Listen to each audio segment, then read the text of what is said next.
कहते हैं ट्रक ड्राइवरों की रातें सड़क पर नहीं कटती, सड़क उन पर कटती है। हर मोड़, हर जंगल, हर सुनसान हाईवे अपनी एक अलग ही दहशत रखता है। और कई बार यह दहशत इंसानों से नहीं, उनसे होती है जो इस दुनिया में रह कर भी इस दुनिया के नहीं होते। यह कहानी किसी फिल्म की नहीं, किसी किताब की नहीं, ये है एक सचमुच की आत्मकथा। एक ट्रक ड्राइवर की जो आज भी कहता है, मैंने अपने जीवन का सबसे डरावना उसी राजमार्ग पर देखी और काश उस रात मेरा ट्रक खराब हो जाता या मैं सो गया होता, क्योंकि जो मैंने देखा वो इंसान देख ही नहीं सकता। वेलकम टू घोस्ट डायरी, जहाँ कहानियाँ सिर्फ सुनाई नहीं जाती बल्कि महसूस करवाई जाती हैं। अगर आप हॉरर के दीवाने हैं, डर को दिल से नहीं आँखों से सुनना चाहते हैं, तो अभी लाइक, शेयर करें और सब्सक्राइब ज़रूर कर दें, क्योंकि अगली रात, अगला डर, अगली दस्तक हम आपके लिए लाने वाले हैं। चलिए अब कहानी को शुरू करते हैं। मेरा नाम इकरार अहमद है। मैं बीते 18 साल से ट्रक चला रहा हूँ। आप सोचेंगे कि मैंने अपनी कहानी क्यों सुना रहा हूँ, क्योंकि मैं चाहता हूँ कि जो मैंने देखा है वो कोई दूसरा ड्राइवर कभी न देखे। मैंने अपने करियर में हर पहाड़, हर जंगल, रेगिस्तान, रातें, तूफान सब झेले हैं, पर सबसे डरावनी चीज़ सड़क पर नहीं होती, वो होती है सड़क के किनारे अंधेरे में खड़ी। और वो रात जिसने मेरे जीवन को तोड़ कर रख दिया, वो एक ठंडी दिसंबर की रात थी। रात के 1 बज रहे थे। मैं लखनऊ से गोरखपुर की ओर माल लेकर निकल चुका था। इतनी ठंडी हवा थी कि जैसे कोई बर्फ सीने में धंस रही हो। सड़क पर सिर्फ मेरा ट्रक था और मेरे आसपास अंधेरा, अंधेरा और सिर्फ अंधेरा। करीब 40 किलोमीटर जाने के बाद मैंने एक सुनसान टुकड़ा पार कर रहा था। वही हुआ पहला अजीब एहसास। मेरे ट्रक के दाएं वाले दरवाजे पर धीरे धीरे आवाज आने लगी, जैसे कोई उंगली से शीशे पर थपथपा रहा हो। मैंने सोचा शायद शाखा या पेड़ की टहनी होगी, पर सड़क एकदम खुली थी। कोई पेड़ नहीं, कोई झाड़ी नहीं। मैंने शीशे से बाहर झांका, कुछ नहीं था। मैंने एक्सीलेटर और दबा दिया। 5 मिनट बाद फिर से वही आवाज। इस बार आवाज ऐसी थी जैसे कोई बच्चा रो रो कर ध्यान मेरा अपनी ओर आकर्षित कर रहा हो। मैंने अपने दिल में कहा, इकरार, ध्यान मत दे, सड़क पर चल।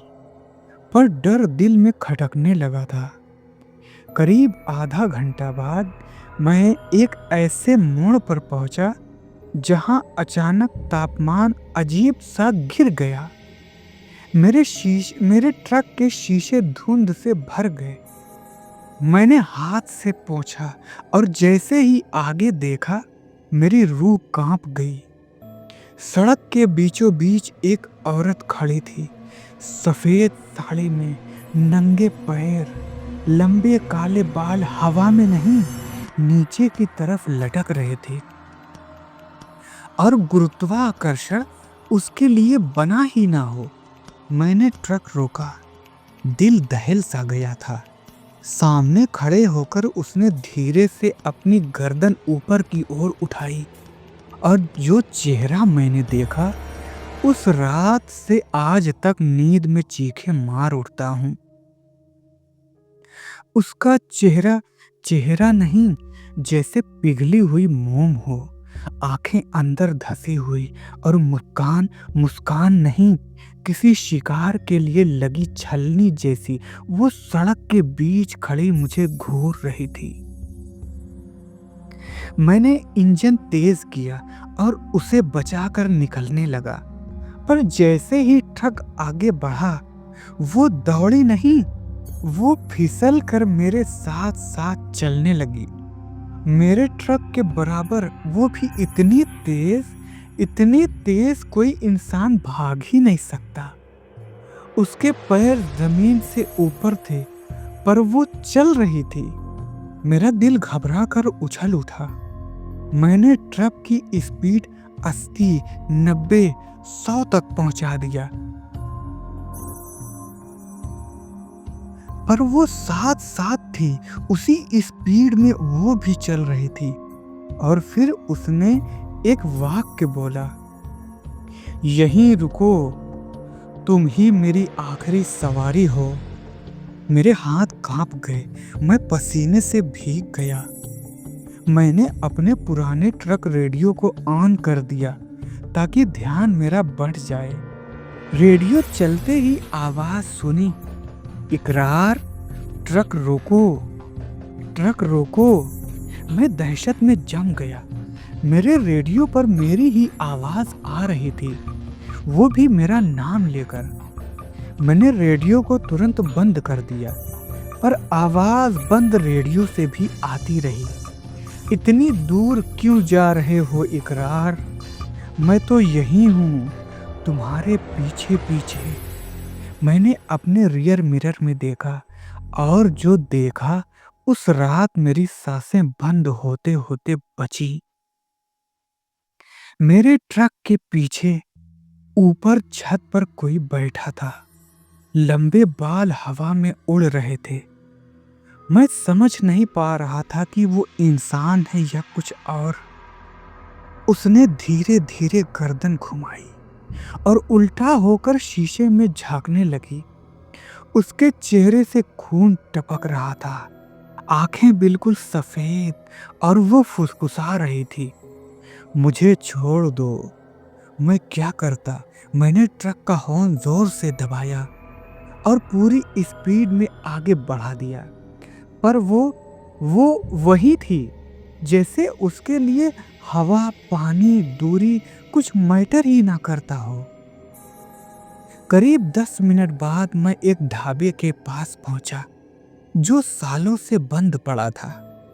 इसे लोग मौत का ढाबा कहते थे।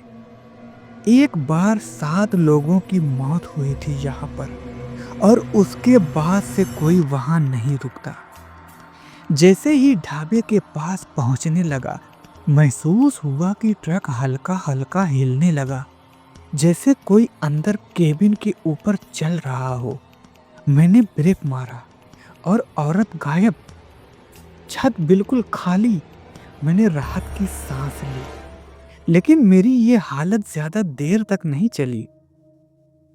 ढाबे के बाहर एक बूढ़ा आदमी लकड़ी की आंच सेक रहा था। वो मुझे देखकर जोर से चिल्लाया, रुकना मत, यहाँ रात में जो दिखता है वो इंसानी नहीं होता। मैं ट्रक से उतरा नहीं। मैंने दूर से पूछा, कौन था वो? बूढ़ा कांपते हुए बोला, वो वही है जो अपने मरने के बाद भी हर गुजरने वाले ट्रक से लिफ्ट मांगती है।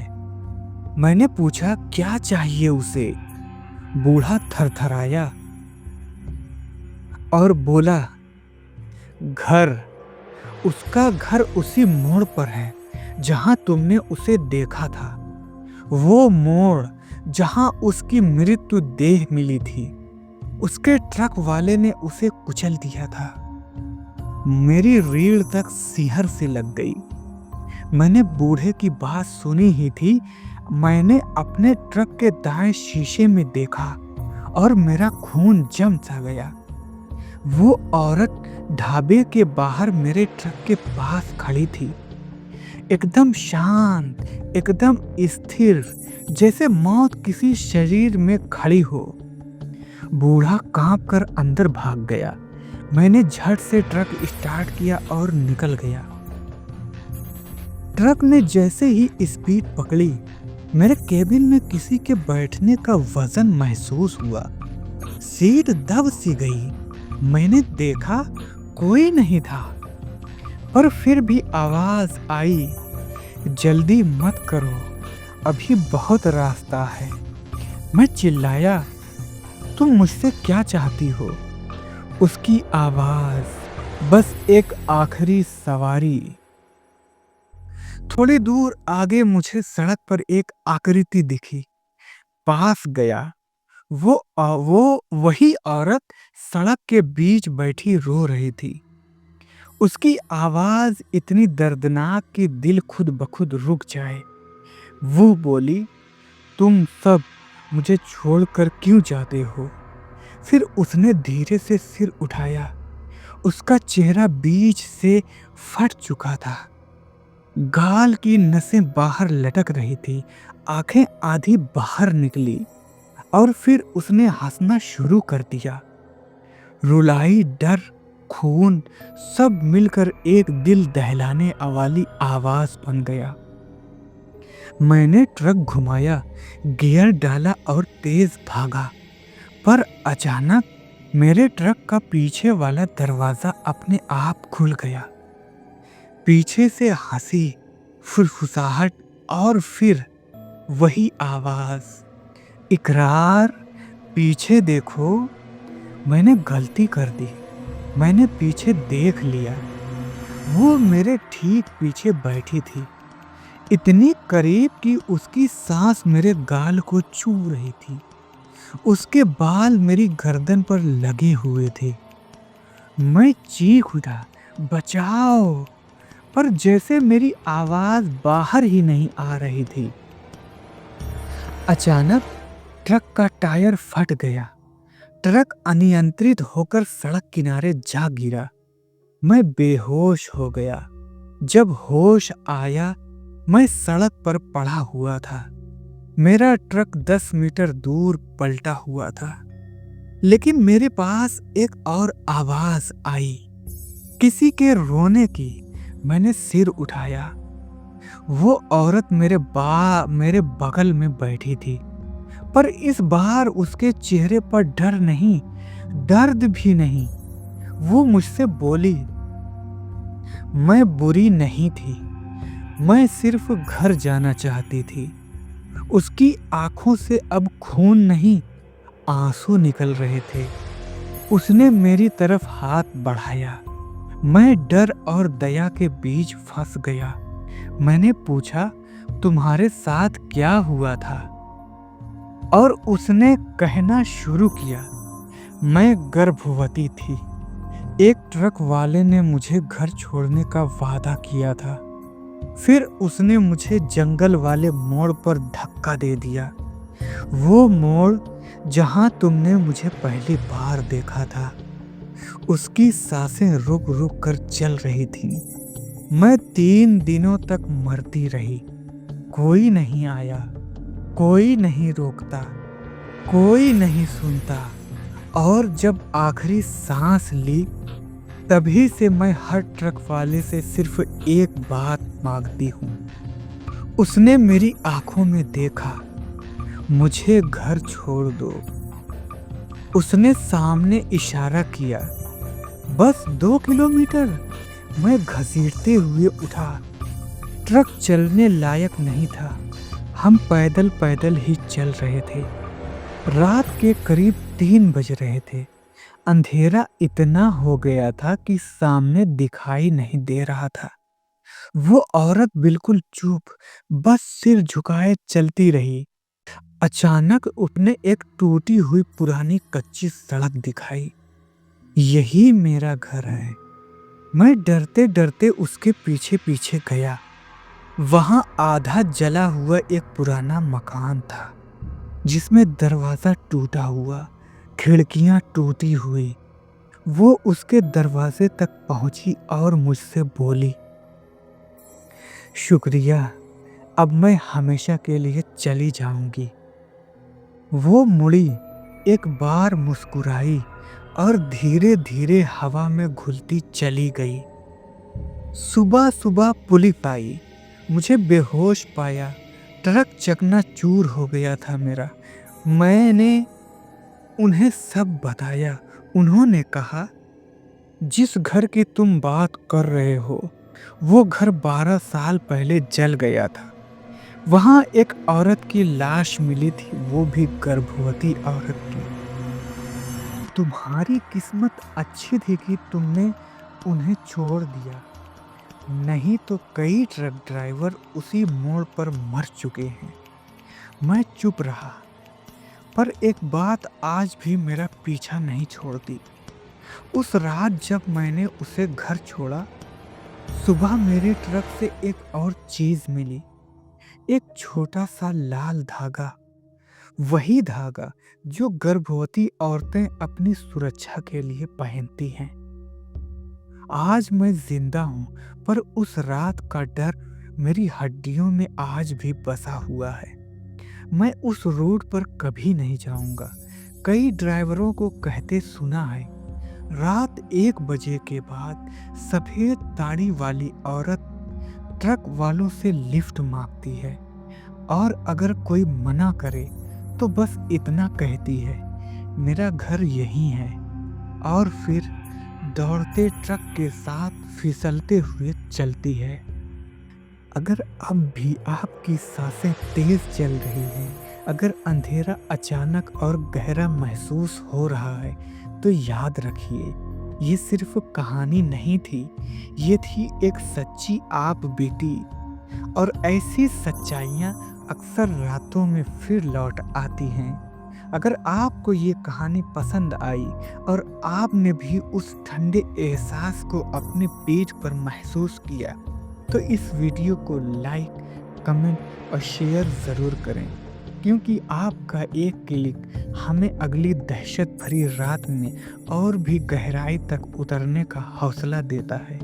और अगर आप यहाँ नए हैं तो अभी सब्सक्राइब कीजिए और घंटी वाला बटन दबाइए, क्योंकि अगली रात, अगली दस्तक, अगली कहानी मैं लेकर आने वाला हूँ, यही आपके अपने चैनल घोस्ट डायरी में। अगली कहानी तक अंधेरे से बचकर रहिएगा, क्योंकि कई बार अंधेरा आपको देख रहा होता है। धन्यवाद मेरे प्यारे साथियों।